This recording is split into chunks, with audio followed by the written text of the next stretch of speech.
அல்லேலூயா. கர்த்தருடைய பரிசுத்த நாமத்துக்கு ஸ்தோத்திரம். நான் அநேக சபைகள் வழியாய் ஓடி வந்தேன்னு சொல்லியிருக்கிறேன். ஆர்சியிலேருந்து, சிஎஸ்ஐலேருந்து, பெந்தேகோஸ்லேருந்து, அல்லேலூயா செவன்த் டேலேருந்து, ரச்சனை சேனையிலேருந்து, மாரநாதாலேருந்து, அல்லேலூயா எழுப்புதல் சபையிலேருந்து பல சபைகள் வழியாய் ஓடி வந்தேன் அப்படின்னு சொல்லியிருக்கிறேன். இத்தனை சபைகளில் நான் எழுப்புதல் சபையை தவிர வேறு எங்குமே எழுப்புதலை குறித்ததான எந்த பிரசங்கமும் நான் கேட்டதே இல்லை. எழுப்புதல் ஆலோசனை சொல்வதையும் நான் கேட்டதில்லை. அவர்கள் எல்லாம் எழுப்புதல் என்றால் என்ன வைத்திருக்காங்க? 100 பேர் கூடுவது, சத்தமாய் பாட்டு படிப்பது, வேகமாய் பாடல்களை பாடுவது, உற்சாகம், சரீர உற்சாகம், அல்லேலூயா நன்றியோடு கூட தீர்க்க தரிசனம் சொல்லுவது, கை தட்டுவது, இப்படி பல காரியங்களை அவர்கள் எழுப்புதல் என்று சொன்னார்கள். எழுப்புதல் என்பது உயிர் மீட்சி, மரித்து போன சரீரத்தில் திரும்ப உயிர் வருவதே எழுப்புதல். மரித்த ஆத்துமாக்கள், அல்லேலூயா மரித்து கொண்டிருக்கிற ஆத்துமாக்களை உயிர்ப்பித்து தேவனுடைய ராஜ்யத்திற்கு ஆயத்தப்படுத்துவது தான் எழுப்புதல். அதனால் இந்த தேசத்தில் எழுப்புதலை குறித்து பிரசங்கிக்கிற அல்லேலூயா சத்துவமற்ற காரியமாய் போதனைகளை சரியில்லாதபடி போதிக்கிறவர்களை அநேகரை பார்த்திருக்கிறேன். இன்னைக்குடைய சபைகள் எல்லாமே போதிக்கப்படுகிற காரியங்கள் உயிர் மீட்சி அடைந்ததானா இல்லை ஏதோ உற்சாகப்பட்டிருக்கிறாங்க தவிர, உற்சாகப்படுத்துவதற்காக தான் சபைக்கு போகிறார்களே தவிர, பரலோக ராஜ்யத்திற்கு ஆயத்தமாக வேண்டும், நமக்குள்ள ஒரு ஆத்மாவிலே ஒரு ஜீவன் இருக்கிறது, அது கிறிஸ்துவாய் இருக்கிறார், அவரை உயிர்ப்பித்து கொண்டே இருந்து தேவனுடைய ராஜ்யத்திற்கு ஆவியாத்மா சரீரத்தில் இயேசுவை தரிக்க வேண்டும், இயேசுவை போல மாற வேண்டும், வசனத்தின்படி நடக்க வேண்டும் என்பதெல்லாம் போதனை இல்லை. அப்படி போதனை இருந்தால் யாருமே சபைக்கு வரமாட்டார்கள்.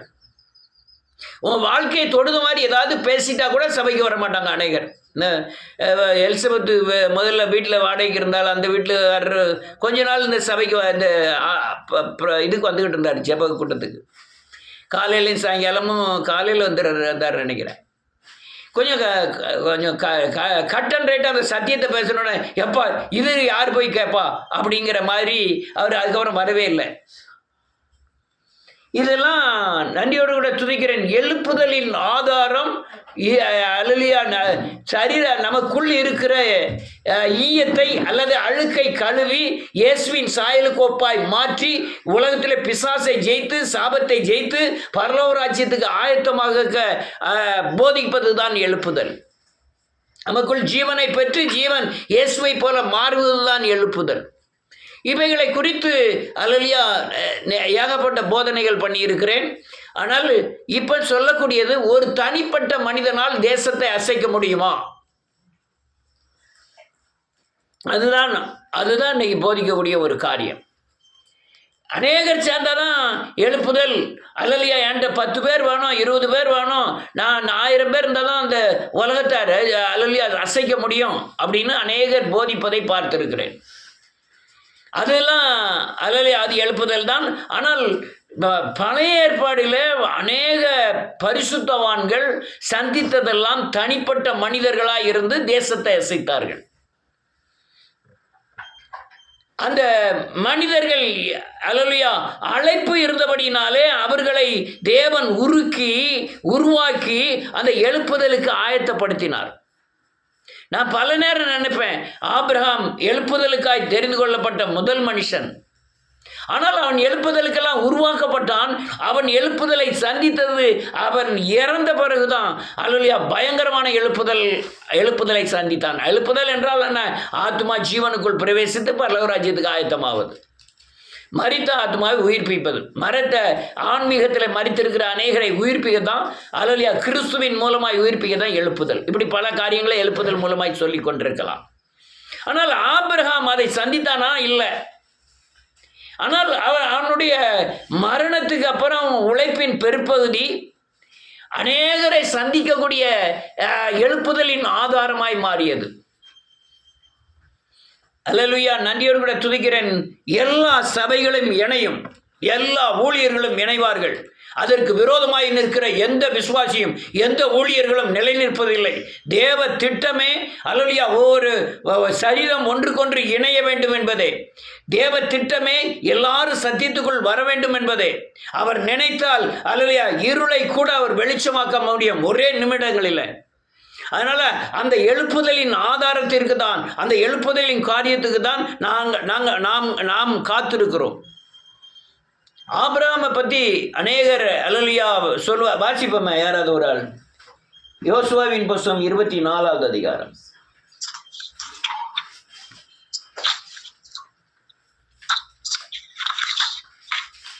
2வது வசனம் 3வது வசனம்.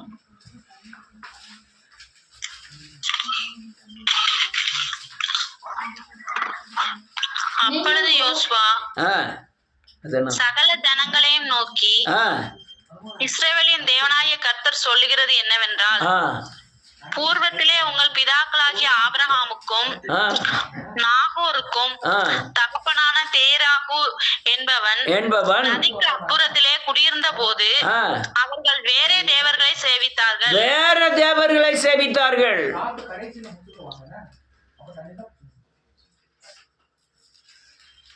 அல்லேலூயா.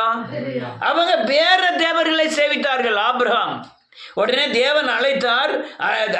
தன்னுடைய சித்தப்பா பிள்ளைகள் அல்லேலூயா தகப்பன் தேராகோட கூட அவர்கள் கடந்து வருகிறார்கள். குறிப்பிட்ட இடம் வந்த உடனே ஊர் என்ற பட்டணம் வரும்போது அவர்கள் தங்கி விட்டார்கள். அங்க தங்கி அல்லேலூயா காரனூர் என்ற இடம். நீ அது அப்போஸ்தலர் நடவடிக்கைகளின் புத்தகம் 7வது அதிகாரம் 2வது வசனத்தில் வாசிக்கும் பொழுது, நீ நான் கூப்பிடுகிற தேசத்துக்கு போ என்றார். நீ அல்லேலூயா 12வது அதிகாரம் 12வது அதிகாரம் 1 வசனத்தில் சொல்லும் பொழுது நான் வா என்றார். எப்படின்னா, நடிகர் உன் சொந்த வீடு தகப்பன் அல்லேலூயா உன் சொந்த பந்தம் தேசத்தை விட்டு நான் காண்பிருக்கிற தேசத்துக்கு போ அப்படின்னு சொன்னார். முதல் வா என்று அழைத்தவர் குறிப்பிட்ட இடம் வந்தோன்னா அவன் தகப்பனோடு தங்கி வீடு கட்ட ஆரம்பித்தான். அல்லேலூயா. இவர்கள் கூடாரம் போடக்கூடியவர்கள். ஒரே இடத்துல தங்கன்னு சொல்லி வீடு கட்ட ஆரம்பித்தான். திரும்பவும் அவன் எழுப்புதல் மனுஷனை திரும்பவும் தேவன் தொடுகிறார். நன்றியோடு கூட துதிக்கிறேன். அநேகர் நினைப்பேன், கிறிஸ்துவர்கள் எல்லாரும் எழுப்புதலுக்கு தானே தேவன் தெரிந்து கொள்ளணும், எல்லாரும் அல்லேலூயா கிறிஸ்துவ ஜனங்கள் தானே அப்படின்னு நினைப்பேன். அழைப்பில்லாத அநேக ஊழியர்களினாலே வஞ்சிக்கப்பட்ட ஜனங்கள் கிறிஸ்துவ ஜனங்கள் அல்ல. என்ன இப்படிலாம் பேசலாம்? ஞானஸ்தானம் எடுத்திருக்கிறேன், அந்நிய பாஷை பேசுகிறேன், வசனம் எனக்கு நல்லா தெரியும். ஆனால் நீ வசனத்தின்படி நடந்து இயேசுவை போல மாறினாதான் நீ அழைக்கப்பட்ட மனுஷன். நீ வசனத்தை நான் கை கொள்ள மாட்டேன், நான் ஜெபம் பண்றேன், வசனத்தை கை கொள்ள மாட்டேன், நான் காணிக்க கொடுக்கிறேன், நான் வசனத்தை கை கொள்ள மாட்டேன், நீ கிறிஸ்துவால் அழைக்கப்பட்ட மனுஷன் அல்ல. வாயின் வார்த்தைக்கு கீழ்ப்படுகிறவன் மட்டும்தான் அழைக்கப்பட்டவன். அவன் மட்டும்தான் பரலோக ராஜ்யத்துக்கு ஆயத்தமாக முடியும். மற்ற யாராலையும் பண்ண முடியாது. வேத வசனம் அடிச்சுவடுகள். வேத வசனம் தான் பரலோக ராஜ்யத்துக்கு வழிகாட்டி. அந்த வழிகாட்டி, அந்த அடிச்சுவடுகளை, அந்த வழிகாட்டியை படி நடந்தவர் இயேசு. அதை படி நடக்க வைப்பவர் கிறிஸ்து. உயிர்த்தெழுந்த ஆவியானவர். அந்த ஆவியானவர் நீ மனம் திரும்பி பாவ மன்னிப்பு நிச்சயத்தை பெறும் பொழுது அந்த ஆவியானவரை பெறுகிறாய். அவர் வேத வசனத்தின்படி இயேசுவின் அடிச்சுவடுகளை பின்பற்ற வைக்கிறார். 4 சுவிசேஷத்தை அதுக்கப்புறம் வர்ற நிருபங்களை பூரா விலைக்கு சொல்லி இருக்கிறது. 4 சுவிசேஷம் சாரம். இது சாரத்தில் உள்ள காரியங்களை தான் மற்ற நிருபங்கள் பூராமே பவுலோ பேதுருவோ யோவானோ அல்லேலூயா எல்லா நிருபங்களிலும் அல்லேலூயா எல்லா லெட்டர்கள் அவ்வளோத்தையும் விலைக்கு சொல்லி இருக்கிறார். தேவன் சாதாரண ஒரு வார்த்தை பேசினதை ஒரு நிருபமாக எழுதியிருக்கிறார். இந்த காரியத்தை அநேகர் புரிந்து கொள்ளாத அநேக கிறிஸ்தவர்கள் அழைக்கப்படாதவர்கள், அநேகர் அல்லேலூயா தெரிந்து கொள்ளப்படாதவர்கள், அநேகர் நன்றியோடு கூட துதிக்கிறன் வஞ்சிக்கப்பட்டு பிசாசின் ஆவியினாலே தாக்கப்பட்டவர்கள். இவர்கள் அல்லேலூயா விக்கிரகமாகிய அந்தி கிறிஸ்துவின் கிரியைகளை, என்ன அந்தி கிறிஸ்துவே விக்கிரகமா? விக்கிரகத்தின் தலையான கிரியையே அந்தி கிறிஸ்துவ தான்.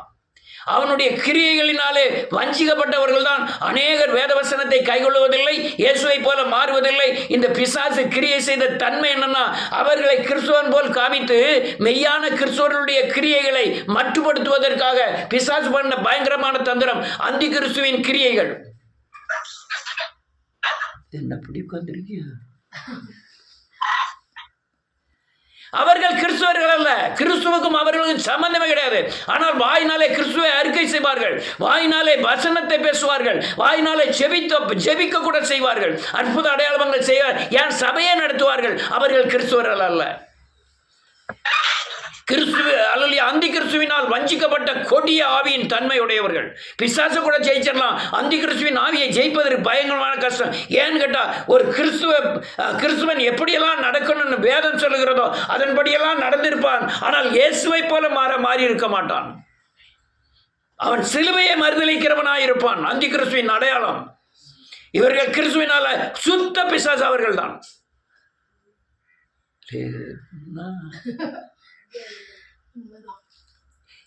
யார் ஏற்றுக்கிடுவா இதெல்லாம்? ஐயா, நான் வேலை கோயிலுக்கு இன்னும் 50 வருஷமா போறேன், 20 வருஷமா போறேன், நான் கிறிஸ்துவம் இல்லைன்னு சொல்றீங்களே அப்படின்னு நீங்க கேட்கலாம். உங்களை பிடித்திருக்கிறது லூசிபேரின் ஆவி. ஏனென்று கேட்டால், அல்லேலூயா, வேத வசனம் உனக்கு தெரியும், அதன்படி நடக்கலன்னா அது தேவனுடையவன் அல்ல. அந்த அந்த அந்த அந்த எழுப்புதலின் பங்கின் ஆதாரம் உங்களுக்கு வர வேண்டும். நீ எந்த கிறிஸ்துவனாகவே இருக்கட்டும், எந்த சபையாகவே இருக்கட்டும், அல்லேலூயா, நான் ரட்சிக்கப்பட்டு எனக்குள் ஜீவன் வந்து நான் பாவம் இருக்கிறது, என் பாவத்திற்காக சிலுவையில் மரித்தார், நான் அறிக்கை செய்து விடுதலை ஆக வேண்டும் என்று உங்களுக்கு விடுதலை ஆகி இயேசுவை போல மாறுவதற்கு நீங்க ஆதாரம் இல்லை என்றால் நீங்கள் அந்தி கிறிஸ்து.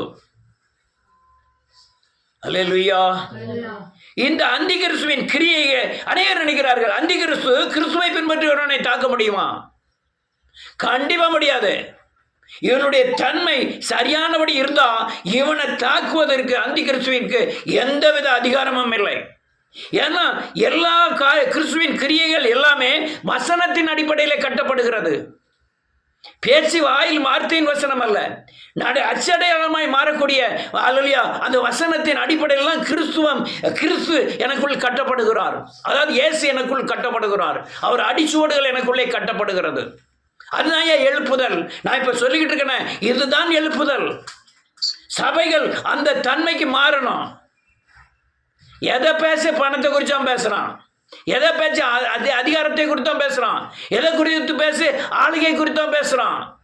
இத்தனை சென்ட் இடம் வாங்கினா, அதை வாங்கினேன், இதை வாங்கினேன், அல்லேலூயா அவன் பிசினஸ் அப்படி இருக்கும். வியாபாரத்துக்கே ஒரு ஜெபங்கள். எவ்வளவு பெரிய துரோகங்கள். நீ கிறிஸ்துவை போல மாறி இருக்கியா, அதுக்கு பிரயாசப்படியா? ஐயா, நான் கிறிஸ்துவனாய் மாறி இருக்கிறேன், கிறிஸ்துவை தரித்து கொண்டேன், என்னால் எழுப்புதலை செய்ய முடியுமா? கண்டிப்பா ஒன்னே வச்சுதான் செய்ய முடியும். சும்மா வசனம் தெரிந்தவர்களெல்லாம் எழுப்புதல் எல்லாம் செய்ய முடியாது. அப்படி பேசுறதுனால புரிஞ்சுக்கிட்டீங்கன்னா நல்லது, புரியலைன்னா என்னை அந்தி கிறிஸ்துன்னு சொல்லுவீர்கள்.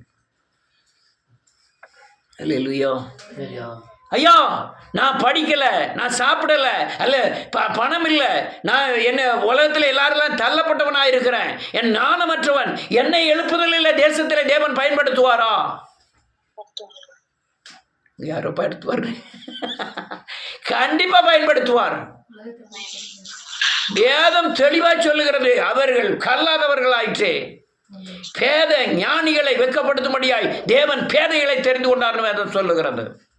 அதனால இந்த உலகத்தில் எழுப்புதலை சந்திக்கக்கூடிய அநேக அல்லேலூயா பலவீனர்கள் தேவை.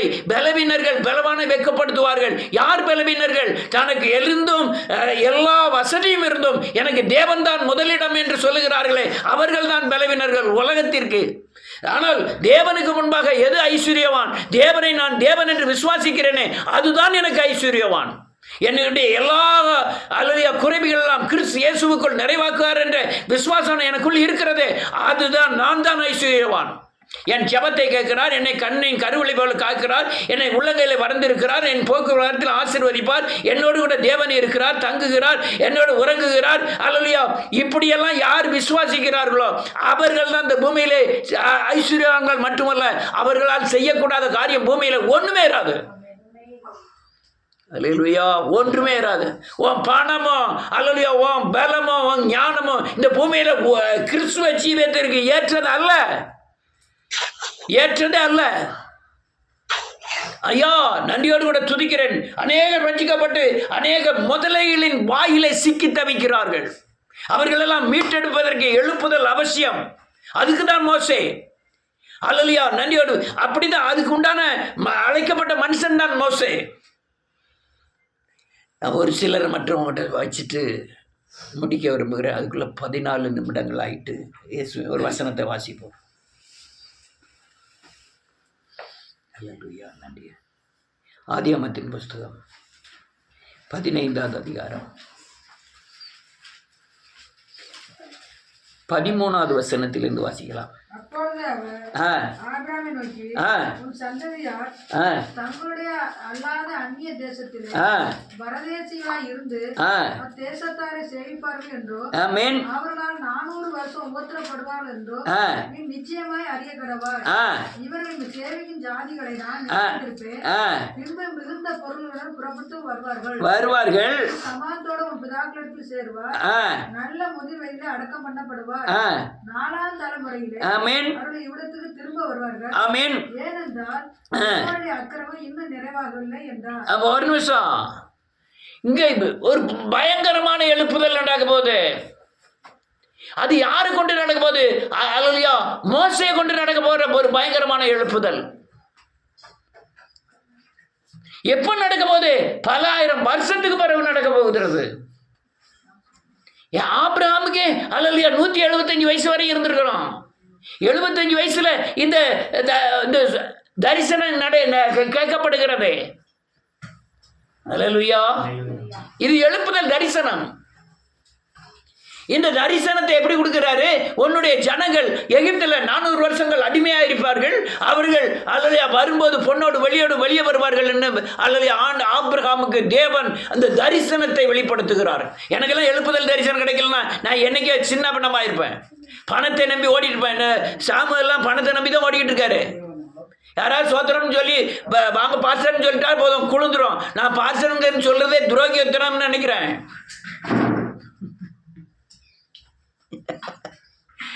அல்லேலூயா. இந்த பணத்துக்கு யார் மயங்கிறான்? நான் ஊழியம் செய்யறதை விட்டு ஓடிடு. அடுத்த வேளை சாப்பாட்டுக்கு தேவனை நம்புறா இருந்தா ஊழியத்தில் நெல்லு. நீ ஏன்னா அநேகரை போஷிக்க முடியாது அழைக்கப்பட்டவன். நீ ஏன் உன் வயிற்றுக்கு அடுத்தவனை பார்த்து ஓடிக்கிட்டு இருந்தானா நீ எப்படி அடுத்த அநேகரை போஷிக்க முடியும்? பணம் தான் வேணும்னு நினைச்சுன்னா கூலி வேலைக்கு போயிரு. எழுப்புதல் சத்தியங்களில் பொய்ன்னு சொன்னா நீ சிலுவைக்கு துரோகி. நீ சிலுவையை அறிஞ்சிருந்தா எழுப்புதலை நீ நம்புவாய். எழுப்புதல் தான் அல்லேலூயா, சிலுவையில் தான் ஒருத்தர் மரித்து புது சிஷ்யாய் மாறுகிறான். பழையவெல்லாம் ஒளிந்தன புதியதை தளித்துக் கொள்ளுகிறான். அங்க மனுஷன் சாகுறான். மாம்சத்துக்கு செத்து ஆவியில உயிர்ப்பிக்கப்படுதான். அதுதான் எழுப்புதல். ஒரு பயங்கரமான தரிசனத்தை ஆபிரகாமுக்கு தருகிறார். பல ஆயிரம் வருடங்களுக்கு பிறகு உன் ஜனங்கள் அல்லேலூயா இவன் ஒருத்தன் தான் ரசிக்கப்பட்டிருக்கான். இன்னும் அவன் பிள்ளை கூட வரல.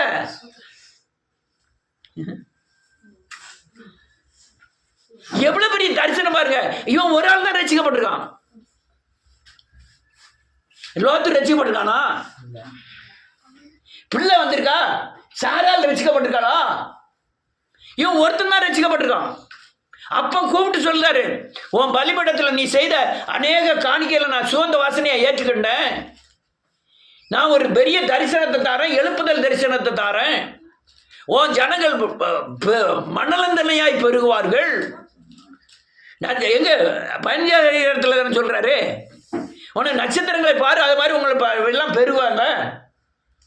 ஆனா இவங்க பெருகிற ஜனங்கள் எங்க போய் மாட்டிக்கிட்டாங்க? எகிப்துல போய் மாட்டிக்கிட்டாங்க. மாட்டினவங்க ஒரு நாள் வெளியே வர போறாங்க. மறுபடியும் சும்மா இல்ல, பொண்ணோட வெளியோட அங்கிருந்து திரும்பி வர போறாங்க. எவ்வளவு பெரிய எழுப்புதல்! 6 லட்சம் பேர் ஊழிய எழுப்புதல ஆபிரகாமின் மனதிலே தேவன் விதைக்கிறார். எனக்கு இந்த எழுப்புதல் சத்தியம் 1990 கிடைச்சது. அநேகர் நினைக்கிறாங்க தேசத்தை அசைக்கிறதா, அதுக்கு உண்டான தரிசனங்கள் வேறு. எழுப்புதல் அல்லேலூயா பயங்கரமான எழுப்புதலுக்கு தான் இந்த ஆதாரமான காரியங்களை செய்து கொண்டிருக்கிறார். என்னிலும் அல்லவர் வருவார் இல்லை, எனக்கு பிறகு ஒருத்தர் வருவான், அவன் என்னை காட்டிலும் அதிகமாக ஊழியம் செய்வான். அவனுக்கு இருக்கிற அபிஷேகம் வேறு, அவனுக்கு இருக்கிற அழைப்பு வேறு, அவன் சந்திக்கக்கூடிய நேரங்கள் வேறு, அதுக்கு தக்கன காரியங்களை செய்கிறது வேறு. அப்புறம் வாசிப்போம், 100 வசனத்தை வாசிப்போம். அடுத்தால என்ன எழுதிருக்கு? 18வது வசனத்திலிருந்து அந்நாளிலே கர்த்தர் ஆபிரகாமோடு உடன்படிக்கை பண்ணி நதி துவக்கி ஐபிராத் நதி என்னும் பெரிய நதி மட்டும் உள்ளது. கேனியரும் கெனிசியரும் கத்மோனியரும் ஏத்தியரும் பெர்சியரும் ரெபாயிமியரும் எமோரியரும் கானானியரும் கிர்காசியரும் எபூசியரும் என்பவர்கள் இருக்கிறதுமான இந்த தேசத்தை சந்ததிக்கு கொடுத்தேன் என்றார். என்ன செய்றேன்? என்ன செய்றேன்? கொடுப்பேனா கொடுத்தேனா? எப்ப?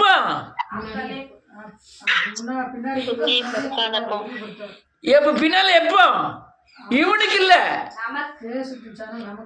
இல்ல, இஸ்ரவேல் ஜனங்களுக்கு கானான் தேசத்துல இருக்கிற ஜாதிகளை சொல்லி இததான் அவன் யோசுவாவும் யாரு காலேபு சொன்னாங்க சீக்கிரமான ஜெயிச்சிடலாம்னு.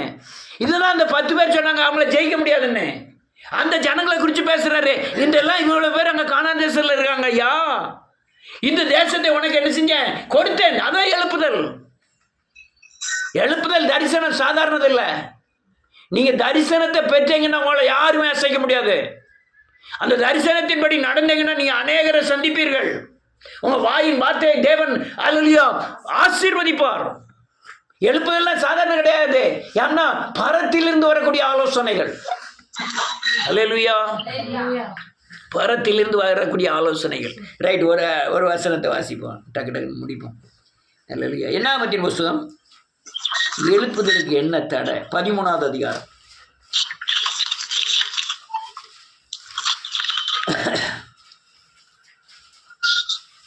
13வது அதிகாரம் 27வது வசனத்திலிருந்து.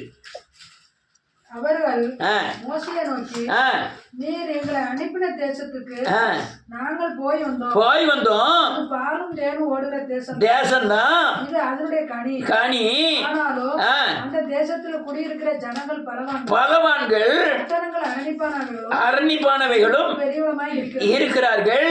ஏனோக்கு குமாரரை கண்டோம். அமெரிக்கர் தென்புறமான தேசத்தில் குடியிருக்கிறார்கள். ஏத்தியரும் எபூசியரும் எமோரியரும் மலைநாட்டில் குடியிருக்கிறார்கள். கடல் அருகேயும் யோர்தான் அண்டையிலும் குடியிருக்கிறார்கள் என்றார்கள். அப்பொழுது காலேப் மோசேக்கு முன்பாக ஜனங்களை அமர்த்தி, நாம் உடனே போய் அதை சுதந்திரித்துக் கொள்வோம், நாம் அதை எளிதாய் ஜெயித்துக் கொள்ளலாம் என்றார். போதும், நான் இப்ப சொல்றதை நீங்க கவனமா கவனிக்கணும். கவனிக்கீங்களா? நீங்க எழுப்புதலுக்காய் அழைக்கப்பட்டவர்கள். நீங்க சந்திக்கக்கூடிய இது ஜாதியை குறித்து எழுதியிருக்கு. இது பூரா பிசாசுகள். என்னது? இந்த பிசாசை கண்ட உடனே இவங்க 2 பேர் பயப்படல, 10 பேர் பயப்பட்டான். அவர் ராட்சசர்களை என்ன செஞ்சோம்? கண்டோம். அதெல்லாம் நம்ம என்ன செய்ய முடியாது, சுதந்திரிக்க முடியாது. நம்ம திருப்பி எங்க போயிடுவோம்? அவர்கள் பார்வைக்கு நாங்கள் எப்படி இருந்தோம்? எங்களுடைய பார்வைக்கும் நாங்க எங்களை பார்க்கும்போது வெட்டுக்கிளியா இருந்தோம். எப்படி ஜெயிப்பீங்க? ஒரு ஆத்மாவை நீங்க தேவனுடைய ராஜ்யத்துக்கு கொண்டு வரணும். அதுக்குள்ள ஏகப்பட்ட பிசாசு இருக்கும். செய்மனை பிசாசு இருக்கும், அல்லேலூயா, விக்கிரக பிசாசு இருக்கும், தலைமுறையா சேவித்து வந்த பிசாசு இருக்கும். எப்பா, இதெல்லாம் நம்மளால ராத்திரி படுத்திருந்தா பார்த்துக்கிடுங்க. சோம் பண்ணிட்டு வந்து படுத்திருந்தானா, சோம் பண்ணிட்டு வந்து படுத்திருந்தா தலைமாட்டில் உட்காந்து அழுது பார்த்துக்கிடுங்க. இந்த எழுப்புதல் நமக்கு அநேகருடைய அவன் காலேப்பும் யோசுவாவும், நான் அவன் பேசுன கோபப்படுறது, நான் அவனை சொல்றேன், உங்களை சொல்லுது. காலேப்பு உடனே போவோம், போய் என்ன செஞ்சிருவோம், புறப்பட்டு பிடிச்சிட்டு வருவோம். அந்த தேசத்தை என்ன செஞ்சிடலாம், பிடிச்சிடலாம். ஆனா இந்த 10 பேரு எப்ப அதெல்லாம் என்ன செய்ய முடியாது. இன்னைக்கு எழுப்புதலின் தன்மாத்து தான். ரசிக்கிறவர் யாரு? ஆமா, பட்டயத்தோட ஈட்டியோட நீங்க யுத்தம் பண்ண முடியுமா? பட்டயத்தோட ஈட்டியோட அவர் ரசிக்கிறவர் அல்ல. ஆனா யாரோ, நானே எங்கேயோ சொல்லும் போது தான் சொன்னேன், கோழிய தாவி இதெல்லாம் குறி வச்செல்லாம் கல்ல வச்சு அடிக்கல. அவனுக்கு கீழே மாத்திரம் ஓட்டம் இருக்கு, அதனால அதுல பார்த்து அடிச்சான்னு ஒரு ஆள் பேசுறாரு. அப்படிலாம் கிடையாது. அவன் இயேசுவின் நாமத்தினால கண்ணை பத்திட்டு ஒரு பீஸ் பேசுறான். அது குடிக்கக்கூடிய இடத்துல போய் என்ன செஞ்சுட்டு நீங்க என்ன திறமைனாலும் பண்ணி பாருங்களேன், எந்த ஞானத்தெல்லாம் சம்பாதிச்சு பாருங்களேன், அங்க வீழ்த்த முடியுமா? அதுதான் அது எழுப்புதல்லாம். இவ்வளவு பிசாசு அந்த கானான் தேசத்துக்குள்ள இருக்கு. ஆளை பார்க்கும்போது நல்லதான் இருக்கிறாரு, ஆனா தண்ணி அடின்னு பிசாசு இருக்கு, பேசிக்கல்லன்னு பிசாசு இருக்கு, விக்கிர ஆராதனை பிசாசு இருக்கு, அல்லையா எல்லா பிசாசும் எங்க இருக்கு? உள்ள இருக்கு. நீ பேசும்போதே சொல்லுவாங்க, அந்த இது புறமே வெளிப்படும், வாயின் வார்த்தையிலேருந்து ஒன்று ஒன்றா வெளிப்படும். எப்பாடி போனோடனே சொல்லுவான், செய்வனை வச்சு என் மவளை கொண்டு விட்டாங்க, எங்கள் வீட்டுக்காரர் அம்மா சொல்லுது, என் மவளை செய்வனை வச்சு கொண்டு விட்டாங்க, சேர்த்து கொண்டு விட்டாங்க. வீட்டுக்காரங்கன்னா உங்க என்னைய நினைச்சாங்க, வீட்டுக்கு போனது பேர் பிரசங்கம் பண்ணுவாரு, ஒரு கொண்டாட்டி இல்லையா? முதல்ல நினைக்கணும், யுத்தம் பண்ணுகிறவர் நான் அல்ல. யார் யுத்தம் பண்ண போறாரு? நான் கர்த்தருடைய நாமத்தினால என்ன செய்றேன்? வருகிறேன். யுத்தம் செய்கிறவர் தேவன். அதனால இந்த காரியங்களை நீங்க தெளிவா புரிஞ்சுக்கணும். ஒரே மனிதனுக்குள்ள இங்க எழுதியிருக்கிற அவ்வளவு ஜாதியான பிசாசம் உள்ள இருக்கும். நீங்க அவங்கள ஜெயிச்சே ஆகணும். ஹல்லேலூயா, ஜெயிச்சே ஆகணும்.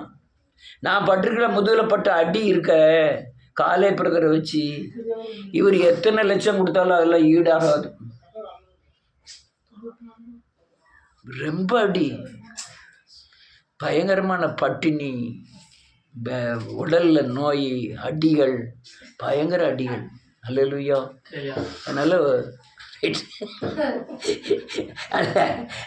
அடுத்தால என்ன இருக்கு? ஹல்லேலூயா. 32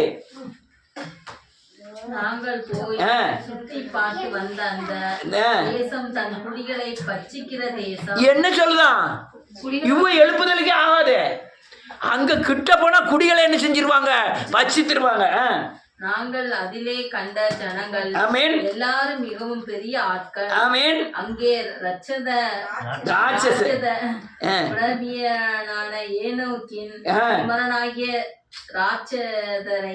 குமாரராகிய ராட்சதரையும் கண்டோம். நாங்கள் எங்கள் பார்வைக்கு வெட்டுக்கிளியை போல இருந்தோம், அவர்கள் பார்வைக்கும் அப்படியே வெட்டுக்கிளிகளை போலதான் இருந்தேன் என்று சொல்லி இப்படி இஸ்ரவேல் புத்திரருக்குள்ளே நாங்கள் சுற்றி பார்த்து வந்த தேசத்தை துர்ச்செய்தியை பரப்பினார்கள். நீ எழுப்புதல நம்பாதவன் எவனுமே கிறிஸ்தவன் இல்ல, சிலுவையை நம்பாத எல்லாருமே கிறிஸ்தவம் இல்ல. அல்லேலூயா. பேர் வச்சா கிறிஸ்தவன் ஆயிட முடியாது. அல்லேலூயா. ரைட். அடுத்தால ஒரு வசனத்தை வாசிப்போம். ரோமரின் புத்தகம் 4வது அதிகாரம். ஆபிரகாம் 3வது வசனத்திலிருந்து.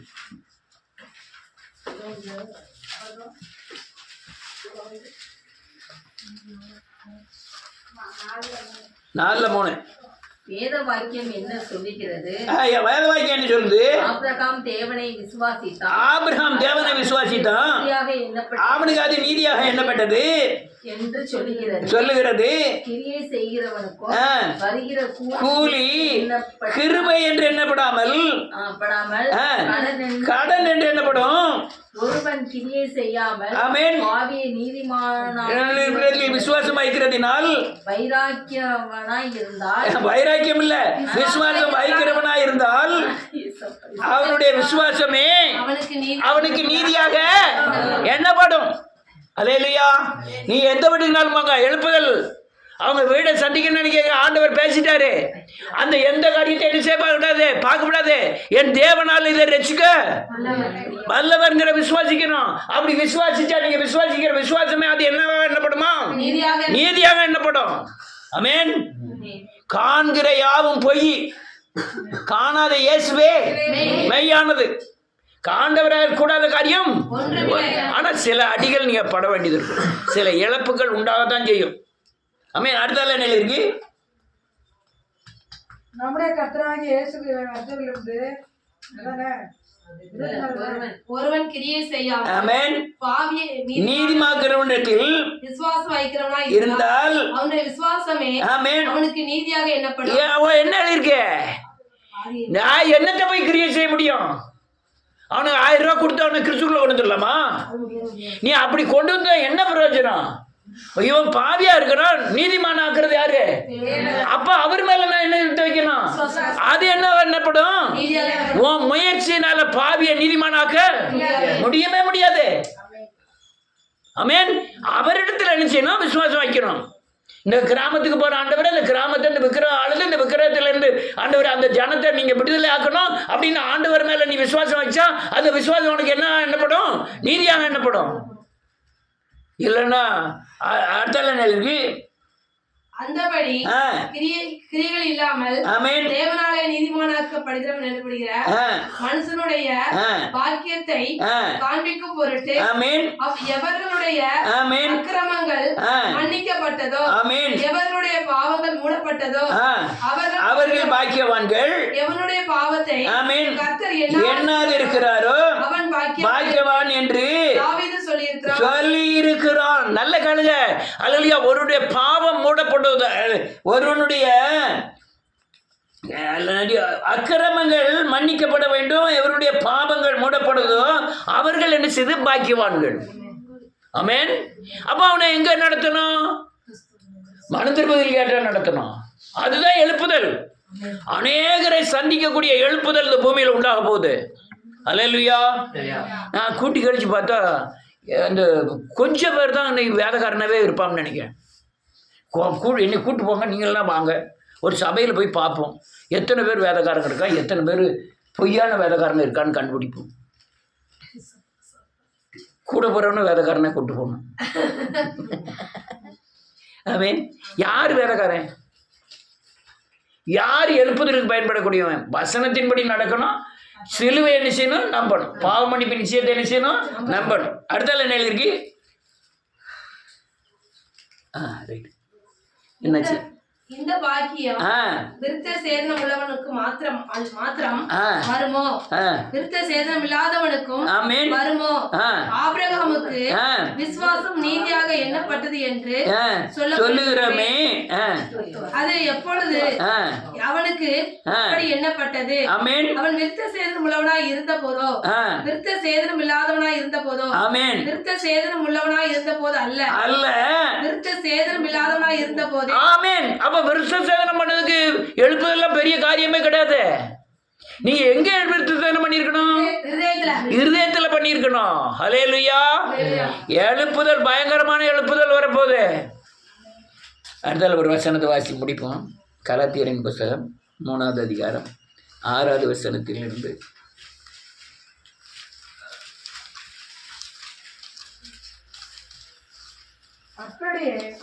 எப்படியே அன்றி உங்களுக்கு ஆவி அளித்து உங்களுக்குள்ளே அற்புதமே நடப்புகிறவர் அதை நியாய பிராமணத்தின் கிரியினாலேயோ விசுவாச கேள்வினாலேயோ எதினாலே செய்கிறார். அப்படியே ஆபிரகாம் தேவனை விசுவாசித்தான், நீதியாக எண்ணப்பட்டது. ஆமென். விசுவாச மார்க்கத்தார் எவர்களோ ஆபிரகாமின் பிள்ளைகள் என்று அறிவீர்களாக. மேலும் தேவன் விசுவாசத்தினாலே ஆமென் புறஜாதிகளை நீதிமான்களா ஆக்குகிறார் என்று ஆமென் வேதம் முன்னாக கண்டு உனக்குள் சகல ஜாதிகளும் ஆசீர்வதிக்கப்படும் என்று ஆபிரகாமுக்கு சுவிசேஷமாய் அறிவித்தது. போதும். அல்லேலூயா. யாரு ஆபிரகாம் பிள்ளை? நம்ம தான். அல்லேலூயா. விசுவாச மார்க்கத்தார் எத்தனை பேர் இருக்காங்க? அவ்வளவு பேரும் ஆபிரகாமின் பிள்ளை. அவர்கள் எல்லாருமே எழுப்புதலை சந்தித்தவர்கள். எதை இவங்க ஆபிரகாமின் குமாரரா இல்லாத யாருமே எழுப்புதலை சந்திக்கக்கூடியவர்கள் அல்ல. அல்லேலூயா. ஆண்டவர், நான் முடிச்சிட்டேன். ஆண்டவர் சர்ச்சுக்கு போறாரு, பிரசங்கம் பண்றாரு. அங்க ஒரு கூனியான கிளம்பி இருக்கா, இவ்வளவும் கூட நிமிர முடியலையா. 18 வருஷம் அந்த குனியே இருக்கு. ஆனா அதுக்கு முந்தியாவ சர்ச்சுக்கு போயிருக்கா. அங்க கூணு என்ன ஆகல, நிமிரவே இல்லை. ஆண்டவர் போய் தொட்டு சுகமாக்கிட்டார். அவர் சொல்லாரு, இவளும் சகையை பார்த்து சொல்றாரு, இவன் யாரு? ஆபிரகாம். அப்ப ஆபிரகாம் குமாரன் எங்கெல்லாம் இருக்கான்? வட்டி கொடுத்துட்டு இருக்கான், கூனியா இருக்கான், இன்னும் எங்கெல்லாமா அங்கங்க கிடந்துகிட்டு இருக்கான். அவன் யார் குமாரன்? ஆ யாரு யாரு? அவன் எப்ப தெரிஞ்சுதான்? இவனும் ஆபிரகாமின் குமாரனாய் அவன் வட்டி கொடுத்துட்டு இருக்கான். அவன் வட்டி கொடுக்கும்போது அவங்க ஆபிரகாம் குமாரன் அல்ல, பாவம் செய்துட்டு இருக்கான். அவன் ஆபிரகாமின் குமாரன். இவர் போய் சந்திச்சுட்டு தான் அவர் சொல்றாரு, இவனும் ஆபிரகாமின் குமாரனாய். என்ன அர்த்தம்? இவனும், இவன் மாறாம இருக்காத இவனும் அப்படிங்காரு. அப்ப ஆபிரகாம் மாதிரி எங்கெல்லாம் இருக்கான்? எல்லா ஸ்தானத்திலும் இருக்கான். சந்திக்க வேண்டியது யார் பொறுப்பு? தேவன். அல்லேலூயா. அதான் எழுப்புதலே, அதான் எழுப்புதல். ஆபிரகாமின் குமாரர்களை அல்லேலூயா தேவனுடைய ராஜ்யத்திற்கு ஆயத்தப்படுத்த எழுப்புதல். ஆபிரகாம் எங்கே பிறந்தான்? இதை பார்க்கவே இல்லை. அதான் பெரிய காரியம். நான் ஆபிரகாம் தகப்பன்னு சொல்றேன். எனக்கு ஒரு அவன் நினச்சிருப்பானா அப்படி ஒரு பிள்ளை இருக்கான், அப்படி வந்து உட்காந்து பிரசங்கம் பண்ணிக்கிட்டு இருப்பான், இத்தனை பிள்ளைகள் கேட்போம்னு அவன் நினச்சிருப்பானா?